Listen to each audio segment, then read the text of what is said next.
Welcome to biology classes by Rupesh sir. आज के इस वीडियो में हम लोग ये देखेंगे कि जो मेल रिप्रोडक्टिव सिस्टम है इसमें कौन कौन से पार्ट्स आते हैं। ठीक है, इसके पिछले वीडियो में हमने बताया था कि जो वृषण होता है, वृषण के ऊपरी छोर से एक कॉमा के आकार की रचना निकलती है जिसको हम लोग अधिवृषण कहते हैं। ठीक है, तो वृषण के ऊपरी भाग से जो कॉमा के आकार की रचना निकलती है उसको अधिवृषण कहते हैं, और अधिवृषण का फंक्शन वगैरह हम बताए थे कल। ठीक बा, ठीक है, अब बैठ। तब वृषण के ऊपरी सिरे से जो कॉमा के आकार की रचना निकलती है उसको अधिवृषण कहते हैं, और अधिवृषण का फंक्शन वगैरह हम बताए थे। आज हम लोग देखेंगे पूरा रिप्रोडक्टिव सिस्टम को एक शॉर्ट वीडियो के साथ। ठीक है, ये फिगर आपको दिख रहा है जो मेल रिप्रोडक्टिव सिस्टम का है। इस मेल रिप्रोडक्टिव सिस्टम में हमने बताया था कि जो कोई भी रिप्रोडक्टिव सिस्टम होता है उसमें प्राइमरी रिप्रोडक्टिव ऑर्गन भी होता है और एसेसरी और या सहायक जननांग भी होता है। ठीक है, तो इसमें दोनों प्रकार के अंगों को दर्शा दिया गया है। ठीक है, प्राथमिक जननांग भी और द्वितीयक या सहायक जननांग भी। ठीक है, सबसे पहले अब देखिए हम लोग एक एक करके जो आप लोग पढ़ चुके हैं पिछले वीडियो में। ये जो है बाबू वृषण है। ठीक है, इसे हम लोग टेस्टिज अर्थात वृषण भी कहते हैं। ठीक है, ये हो गया वृषण। अब वृषण के ऊपरी सिरे से जो रचना निकलती है उसको अधिवृषण कहते हैं, एपिडिडर्मिस कहते हैं, जो यहाँ पे आपको स्पष्ट रूप से दिख रहा है। ठीक है, इसको हम लोग कहते हैं अधिवृषण। ठीक है, एपिडिडर्मिस। ठीक है, ये हो गया अधिवृषण, एपिडिडर्मिस। हमने बताया था कि वृषण के आंतरिक भाग में कुछ चेंबर जैसी रचना पाई जाती है, कुछ पिरामिड जैसी रचना पाई जाती है, जिसे हम लोग क्या कहते हैं, तो टेस्टिकुलर लोब्यूल कहते हैं। यहाँ पे ये जो रचना है इसको हम लोग टेस्टिकुलर लोब्यूल कहेंगे। ठीक है, टेस्टिकुलर लोब्यूल। ठीक है, सही हो गया टेस्टिकुलर लोब्यूल। और इस पर जबड़ बेटा, इस टेस्टिकुलर लोब्यूल के अंदर जो स्प्रिंग के जैसी रचना पाई जाती है इसे हम लोग शुक्र जनन नलिका। ठीक है, सेमिनिफेरस ट्यूबुल, सेमिनिफेरस ट्यूबुल। ठीक है, सेमिनिफेरस ट्यूबुल शुक्र जनन नलिका कहते हैं। ठीक है, शुक्र जनन नलिका जब बाहर की ओर निकलती है तो यहाँ पे आप लोग को देख रहा है कि एक नेटवर्क जैसी रचना बनती है। ठीक है, जहां से एपिडिडर्मिस बाहर की ओर निकलता है उस भाग को, वृषण के उस भाग को हम लोग हाइलम कहते हैं। ठीक है, और हाइलम वाले भाग में सेमिनिफेरस ट्यूबुल जो है उलझ कर एक नेटवर्क जैसी रचना बनाती है जिसे हम लोग रेट टेस्टिज कहते हैं। ठीक है, रेट टेस्टिज वृषण जालक कहते हैं। ठीक है, ये हो गया वृषण जालक। अब वृषण जालक जो है अर्थात रेट टेस्टिस जो है आगे जब बढ़ता है तो वह स्पर्म डक्ट में कन्वर्ट होता है। इसमें कन्वर्ट होता है स्पर्म डक्ट में। ठीक है, जिसको हम लोग वास डिफरेंस भी कहते हैं। ठीक है, ये हो गया वास डिफरेंस, इधर वास डिफरेंस। ठीक है, वास डिफरेंस। अब जो है इसमें हम लोग देखेंगे कि वास डिफरेंस जो है जब उदर गुहा के अंदर प्रवेश करता है। ठीक है, वास डिफरेंस उदर गुहा के अंदर जब प्रवेश करता है, ठीक है, तो उदर गुहा के अंदर प्रवेश करने के बाद जाकर इस यूरिनरी ब्लैडर, ठीक है, जिसको मूत्राशय कहते हैं। ठीक है, ये हो गया यूरिनरी ब्लैडर, यूबी लिख सकते हैं इसको, यूबी यूरिनरी ब्लैडर। ठीक है, तो यूरिनरी ब्लैडर को पार करके जब नीचे आती है तो एक फंदे जैसी रचना बनती है। यहाँ पर एक कहेंगे कि फंदे जैसी रचना बनती है जिसे हम लोग ejaculatory duct, ejaculatory duct, Hindi में इसको कहा जाता है स्खलन नलिका। ठीक है, स्खलन नलिका, इजैकुलेटरी डक्ट, ये हो गया। अब देखेंगे हम लोग कि इस इजैकुलेटरी डक्ट के बाद जो है यह जो इजैकुलेटरी डक्ट है जब आगे बढ़ती है तो कहेंगे कि यहाँ पर एक रचना पाया जाता है, सैक लाइक स्ट्रक्चर पाया जाता है, जिसे हम लोग क्या कहते हैं बाबू, तो सेमाइनल वेसिकल। ठीक है, ये जो रचना है इसे हम लोग शुक्राशय कहते हैं। ठीक है, शुक्राशय, ये हो गया शुक्राशय, जिसको हम लोग क्या कहेंगे इंग्लिश में, सेमाइनल वेसिकल। ठीक है, सेमाइनल वेसिकल। बताया जाता है बाबू कि सेमाइनल वेसिकल से एक हल्का क्षारीय तरल पदार्थ स्रावित होता है। ठीक है, सेमाइनल वेसिकल से एक हल्का क्षारीय तरल पदार्थ स्रावित होता है। इस क्षारीय तरल पदार्थ को हम लोग क्या कहते हैं बाबू, तो सेमाइनल प्लाज्मा कहते हैं। ठीक है, सेमाइनल प्लाज्मा। ठीक है, सेमाइनल प्लाज्मा। अब बताया जाता है कि यह जो सेमाइनल प्लाज्मा होता है पूरे सीमेन का वीर्य का, ठीक है, पूरे सीमेन का कितना प्रतिशत, तो 60 से 70% भाग बनाता है। ठीक है, सेमाइनल प्लाज्मा पूरे सीमेन का 60 से 70% भाग बनाता है। अब इस शुक्राशय के द्वारा बताया जाता है कि शुक्राशय के द्वारा जो हल्का क्षारीय तरल पदार्थ स्रावित होता है, जिसको सेमाइनल प्लाज्मा कहते हैं, इस सेमाइनल प्लाज्मा में, ठीक है, कुछ कंपोनेंट्स पाए जाते हैं, कुछ घटक पाए जाते हैं। ठीक है, कौन कौन सा घटक होता है, तो देखेंगे यहाँ पे कि सेमाइनल प्लाज्मा में जो घटक पाया जाता है वो कौन कौन सा होता है। ठीक है, तो सबसे पहले होता है क्या बाबू, तो इसमें एक फ्रुक्टोज पाया जाता है। क्या पाया जाता है, फ्रुक्टोज।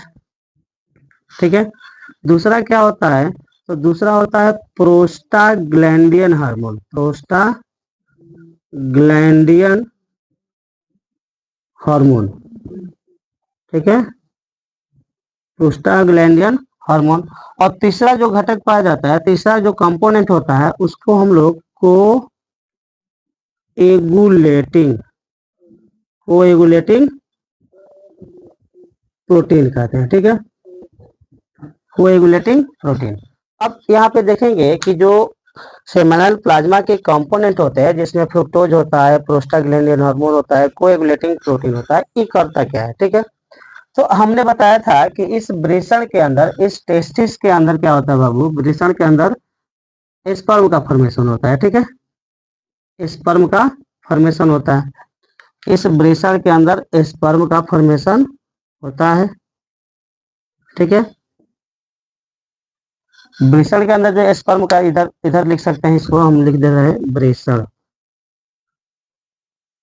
वृषण। ठीक है, तो इसके अंदर स्पर्म का फॉर्मेशन होता है, और वह स्पर्म जो है इस कहेंगे कि डक्ट के माध्यम से, एपिडिडर्मिस के माध्यम से बाहर निकलता है। बाहर निकलने के बाद ये पहुंचता है कहाँ पे, सेमाइनल प्लाज्मा में। ठीक है, और सेमाइनल प्लाज्मा में जब पहुंचता है तो सेमाइनल प्लाज्मा और स्पर्म, ठीक है, सेमाइनल प्लाज्मा और ये स्पर्म जो है ये आपस में मिलकर क्या बनाते हैं बाबू, तो सीमेन बनाते हैं। ठीक है, वीर्य किसे कहते हैं, तो सेमाइनल प्लाज्मा और स्पर्म यानी शुक्राणुओं के मिश्रण को वीर्य या सीमेन कहते हैं। ठीक है, जिसका 60 से 70% भाग जो है सेमाइनल प्लाज्मा का बना होता है। सेमाइनल प्लाज्मा में कौन कौन से कंपोनेंट पाए जाते हैं, तो पहला होता है फ्रुक्टोज। ठीक है, फ्रुक्टोज क्या करता है, तो सीमेन में मौजूद स्पर्म यानी शुक्राणुओं का पोषण करता है। ठीक है, सीमेन में मौजूद स्पर्म अर्थात शुक्राणुओं का पोषण करता है बाबू।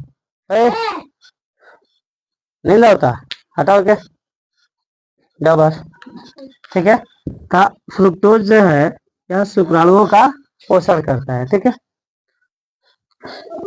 ले जा ले जा, आराम करो। ठीक है, तब फ्रुक्टोज जो है यह स्पर्म अर्थात शुक्राणुओं का पोषण करता है। प्रोस्टाग्लैंडियन हार्मोन क्या करता है, ठीक है, तो प्रोस्टाग्लैंडियन हार्मोन जो है ये क्या करता है, तो जब सीमेन, क्योंकि इसमें जो है ये शुक्राशय है, तो जब इसमें सीमेन जो होगा रहेगा, ठीक है, तो सीमेन के इजेकुलेट होने के पहले, ठीक है, यानी वीर्य के बाहर आने के पहले क्या होता है, तो यह यूरेथ्रा के द्वारा बाहर निकलता है। ठीक है, यूरेथ्रा के द्वारा बाहर निकलता है, और यूरेथ्रा के द्वारा, इस यूरेथ्रा के द्वारा बाहर निकलकर और मार्ग को चिकना करता है, ताकि वीर्य का स्खलन सही ढंग से हो सके। ठीक है, तब प्रोस्टाग्लैंडियन हार्मोन का फंक्शन क्या हो गया, तो यह स्खलन की क्रिया में सहायक होता है, अर्थात स्खलन के पहले यूरेथ्रा के द्वारा बाहर निकलकर और यूरेथ्रा के मार्ग को चिकना कर देता है, जिससे स्खलन की क्रिया सही ढंग से हो पाती है। ठीक है, तीसरा जो कंपोनेंट है कोएगुलेटिंग प्रोटीन। तीसरा घटक क्या है सेमाइनल प्लाज्मा का? तो सेमाइनल प्लाज्मा का तीसरा घटक है कोएगुलेटिंग प्रोटीन। अब इस कोएगुलेटिंग प्रोटीन का काम क्या है? तो कोएगुलेटिंग प्रोटीन जो है यह क्या करता है? तो वीर्य को अस्खलित होने के बाद उसे थक्का बनाता है। ठीक है, बाई चांस अगर कभी बॉडी से वीर्य जो है बाहर निकल जाए तो उस स्थिति में उस वीर्य को ये क्या कर देगा? क्लॉट कर देगा, थक्का बना देगा। ठीक है, वीर्य को थक्का बनाने का काम करता है कौन? Coagulating protein. अब इसके बाद हम लोग देखेंगे ये क्या है बाबू? शुक्राशय हो गया। अब शुक्राशय के बाद वाला जो रचना है, ठीक है, एसेसरी ग्लैंड के रूप में, उसे हम लोग क्या कहेंगे बाबू? तो प्रोस्टेट ग्लैंड। ठीक है, ये हो गया प्रोस्टेट ग्लैंड। लिख सकते हैं इधर, क्या लिखेंगे बाबू? तो प्रोस्टेट ग्लैंड। एपिडिडमिस को छोटा लिख दे रहा है, एपिडिडाइमिस। ठीक है, ताकि इसका नाम लिख सके इधर। ये हो गया प्रोस्टेट ग्लैंड, प्रोस्टेट ग्लैंड। ठीक है, अब ये प्रोस्टेट ग्लैंड क्या करता है? ठीक है, तो प्रोस्टेट ग्लैंड के बारे में बताया जाता है बाबू कि यह मूत्र मार्ग के आधार पर, या साथ ये जो यूरेथ्रा है, ठीक है, इधर लिख सकते हैं इसका नाम हम लिख देंगे क्या बाबू? तो ये जो है ये है यूरेथ्रा। ठीक है, यूरेथ्रा। ठीक है, यूरेथ्रा अर्थात मूत्र मार्ग। ठीक है, तो कह रहा है कि यूरेथ्रा के आधार पर, मूत्र मार्ग के आधार पर एक जोड़ी ग्रंथि पाई जाती है। ठीक है, पालियों में बटी हुई, ठीक है, ग्रंथि पाई जाती है, जिसे हम लोग प्रोस्टेट ग्लैंड कहते हैं। ठीक है, प्रोस्टेट ग्लैंड कहते हैं। कह रहा है कि इस ग्लैंड के द्वारा एक हल्का सफेद तरल पदार्थ जो है स्रावित होता है, यानी हल्का सफेद रंग का अम्लीय तरल पदार्थ स्रावित। ठीक है, देखेंगे कि प्रोस्टेट ग्लैंड के द्वारा, अर्थात इस प्रोस्टेट ग्लैंड के द्वारा एक हल्के सफेद रंग का अम्लीय तरल पदार्थ क्या होता है? स्रावित होता है। उस हल्के अम्लीय यानी हल्के सफेद रंग के अम्लीय तरल पदार्थ जो स्रावित होता है वो पूरे सीमेन का लगभग 25% भाग बनाता है। ठीक है, 25% भाग बनाता है। अब कह रहा है कि इस प्रोस्टेट ग्लैंड द्वारा जो पदार्थ स्रावित होता है उसमें क्या क्या पाया जाता है? ठीक है, तो उसमें क्या क्या पाया जाता है? तो उसमें सेट्रेट पाया जाता है, फॉस्फेटेट पाया जाता है, और अनेक प्रकार के प्रोटियोलाइटिक एंजाइम। ठीक है, तो इस प्रोस्टेट ग्लैंड द्वारा जो तरल पदार्थ स्रावित होता है उसमें क्या पाया जाता है? सेट्रेट पाया जाता है, फॉस्फेटेट पाया जाता है, और अनेक प्रकार के प्रोटियोलाइटिक एंजाइम। प्रोटियोलाइटिक एंजाइम का मतलब कि वे एंजाइम जो प्रोटीन को तोड़ने का कार्य करते हैं, वैसे एंजाइम पाए जाते हैं। इसके अलावा इसमें और क्या पाया जाता है? तो एक विशेष प्रकार का एंजाइम पाया जाता है जिसको हाइलुरोनिडेज कहते हैं। ठीक है, इस प्रोस्टेट ग्लैंड द्वारा जो एंजाइम अर्थात प्रोटियोलाइटिक एंजाइम स्रावित होता है उसमें एक विशेष प्रकार का एंजाइम पाया जाता है जिसको हम लोग हाइलुरोनिडेज कहते हैं। और यह हाइलुरोनिडेज जो होता है यह क्या करता है? तो यह शुक्राणुओं को अर्थात स्पर्म को सक्रिय बनाए रखता है। ठीक है, हाइलुरोनिडेज या सीमेन में मौजूद शुक्राणुओं को सक्रिय बनाए रखता है।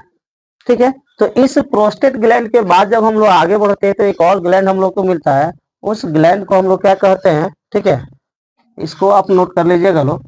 इस ग्लैंड को हम लोग क्या कहते हैं बाबू?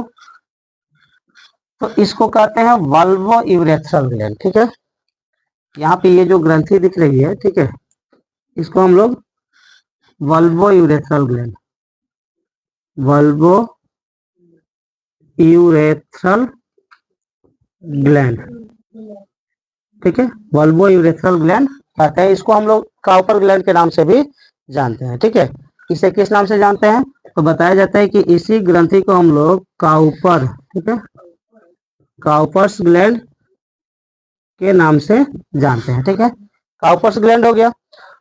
अब कह रहा है कि किसे कहेंगे? तो कह रहा है बाबू कि प्रोस्टेट ग्लैंड के पीछे, ठीक है, प्रोस्टेट ग्लैंड के ठीक पीछे और नीचे की ओर एक जोड़ी ग्रंथि पाई जाती है जिसको हम लोग वल्वो यूरेथ्रल ग्लैंड या काउपर्स ग्लैंड के नाम से जानते हैं। अब इस ग्लैंड का काम क्या है? तो इस ग्लैंड के द्वारा एक क्षारीय तरल पदार्थ स्रावित होता है जो, ठीक है, इस ग्लैंड के द्वारा, अर्थात इस बल्बो यूरेथ्रल ग्लैंड के द्वारा एक क्षारीय तरल पदार्थ, ठीक है, बेसिक अर्थात कहेंगे कि अल्कलाइन नेचर का, क्षारीय स्वभाव का एक तरल पदार्थ स्रावित होता है, जो क्या करता है, तो ये अहम भूमिका निभाता है। देखिए ये क्या करता है, तो क्योंकि ये जुड़ा हुआ है कहाँ पे, तो यूरेथ्रा से डायरेक्ट जुड़ा हुआ है। किससे जुड़ा हुआ है, यूरेथ्रा से, ठीक है। तो यूरेथ्रा से जुड़े होने के कारण इसका स्राव डायरेक्ट कहाँ होता है, तो यूरेथ्रा में, अर्थात मूत्र मार्ग में होता है, ठीक है। तो इसके द्वारा जो क्षारीय तरल पदार्थ स्रावित होता है वह यूरेथ्रा के मार्ग को, ठीक है, अर्थात इस मूत्र मार्ग को संक्रमण से बचाता है, ठीक है, इन्फेक्शन होने से रोकता है, ठीक है। यूरेथ्रा को संक्रमित होने से कौन बचाता है, तो इस बल्बो यूरेथ्रल ग्लैंड द्वारा स्रावित जो क्षारीय तरल पदार्थ होता है वो बचाता है, ठीक है। ये हो गया। अब हम लोग पढ़ेंगे क्या बाबू, तो यूरेथ्रा, ठीक है। तो यूरेथ्रा क्या होता है, तो बताया जाता है कि यूरिनरी ब्लडर से, अर्थात इस यूबी से जो मोटी उत्सर्जी नलिका निकलती है, ठीक है, यूरिनरी ब्लडर से जो मोटी उत्सर्जी नलिका निकलती है, उस मोटी उत्सर्जी नलिका को हम लोग यूरेथ्रा कहते हैं। क्या कहते हैं, यूरेथ्रा, ठीक है। अरियान मिल रहा था, ठीक है। तो इस यूरिनरी ब्लडर से जो मोटी उत्सर्जी नलिका निकलती है, जो शरीर से बाहर की ओर खुलती है, उस मोटी उत्सर्जी नलिका को हम लोग क्या कहते हैं, तो यूरेथ्रा कहते हैं, ठीक है, मूत्र मार्ग कहते हैं। अब इसके द्वारा क्या होता है, बताया जाता है कि यह पेनिस के, अर्थात यूरेथ्रा जो है बॉडी से बाहर की ओर, ठीक है, एक छिद्र के रूप में खुलता है, जिसको ओपनिंग ऑफ पेनिस कहेंगे, ठीक है, ओपनिंग ओपनिंग ऑफ पेनिस, ठीक है, ओपनिंग ऑफ पेनिस। ये हो गया यूरेथ्रा बॉडी से बाहर की ओर जिस छिद्र के रूप में खुलता है, ठीक है, उसको ओपनिंग ऑफ पेनिस कहते हैं, ठीक है। अब कह रहा है कि इस यूरेथ्रा के द्वारा दो चीजों का कहेंगे कि एक्सक्रीशन होता है, ठीक है, दो चीजों का निष्कासन होता है यूरेथ्रा के द्वारा, ठीक है। एक तो यूरिन का, ठीक है, अर्थात मूत्र का त्याग होता है, और दूसरे में क्या होता है, तो सीमेन का, ठीक है, सीमेन का स्खलन होता है, ठीक है। तो यूरेथ्रा का काम क्या हो गया, तो बॉडी से बाहर यूरिन को, ठीक है, चलिए देखते हैं, ठीक है, आराम से। हाँ, तो कहाँ थे हम लोग, इस यूरेथ्रा के पास। यूरेथ्रा के बारे में बताया गया कि यूरेथ्रा जो है दो कार्य करता है, ठीक है। एक तो यूरिन को बॉडी से बाहर एक्सक्रीट आउट करता है, दूसरे में सीमेन को बॉडी से बाहर निष्कासित करता है, ठीक है। ये हो गया। अब हम लोग क्या पढ़ेंगे, पेनिस, ठीक है।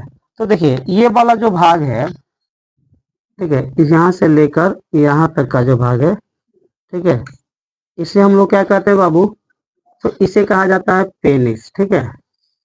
यहाँ पे लिख सकते हैं, इसको लिखते हैं पेनिस, ठीक है, शिश्न, हिंदी में इसको शिश्न लिखा जाता है, ठीक है। ये हो गया पेनिस। अब कह रहा है कि पेनिस क्या है, तो यह पुरुषों का कॉपुलेटरी ऑर्गन है, ठीक है। पेनिस बाह्य जनन अंग के अंतर्गत आता है, जो पुरुषों का कॉपुलेटरी ऑर्गन भी कहलाता है, ठीक है। यह पुरुषों का बाह्य जनन अंग है। पेनिस क्या है, तो यह पुरुषों का बाह्य जनन अंग है, जिसे कॉपुलेटरी ऑर्गन भी कहते हैं। साथ ही साथ यह किसका बना होता है, तो वेस्कुलर टिश्यू, ठीक है, और स्पॉन्जी टिश्यू, वेस्कुलर बंडल और स्पॉन्जी टिश्यू से मिलकर बना होता है, ठीक है। वेस्कुलर और स्पॉन्जी टिश्यू से मिलकर बना होता है, ठीक है। इसमें जो स्पॉन्जी टिश्यू, इसमें जो स्पॉन्जी टिश्यू होता है, उस स्पॉन्जी टिश्यू को हम लोग इरेक्टाइल मसल कहते हैं, ठीक है, इरेक्टाइल मसल्स, ठीक है। इरेक्टाइल मसल्स का मतलब कि काफी कहेंगे कि सक्रिय पेशी होती है इरेक्टाइल मसल, ठीक है। ये हो गया इरेक्टाइल मसल। अब कह रहा है कि पेनिस का जो अगला भाग होता है वो फूला हुआ होता है। दिख रहा है यहाँ पे कि ये जो पेनिस है, इस पेनिस का अंतिम सिरा जो है यह फूला हुआ है। जिस फूले हुए भाग को हम लोग ग्लैंड्स पेनिस कहते हैं, ठीक है। इसको क्या लिखते हैं बाबू, तो इसको लिखते हैं glands penis, glands penis. Penis का अगला फूला हुआ भाग होता है ग्लैंड्स पेनिस। अब इस ग्लैंड्स पेनिस के ऊपर की ओर, ठीक है, ग्लैंड्स पेनिस के ऊपर की ओर एक ढीली त्वचा का लेयर पाया जाता है, ठीक है, ढीली त्वचा का लेयर पाया जाता है जिसको फॉर स्किन कहते हैं, ठीक है, फॉर फोर स्किन, ठीक है। इस ग्लैंस पेनिस के ऊपर क्या होता है, तो एक ढीली त्वचा पाया जाता है, ढीली त्वचा का लेयर पाया जाता है जिसको फोर स्किन कहते हैं।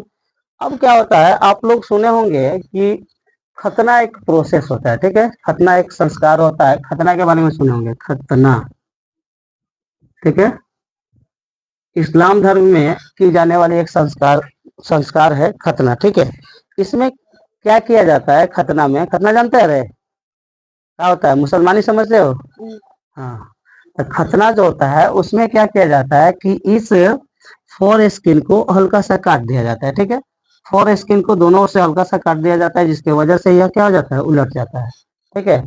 और उलट जाने की वजह से क्या होता है कि ये जो ग्लैंस पेनिस है इस पे इकट्ठा होने वाला जो कचरा होता है और यहाँ पे इकट्ठा नहीं हो पाता है, तो खतना एक बढ़िया प्रोसेस है। तो ये हो गया, आप लोग देखें कि मेल रिप्रोडक्टिव सिस्टम का पूरा फुल डिस्क्रिप्शन, ठीक है।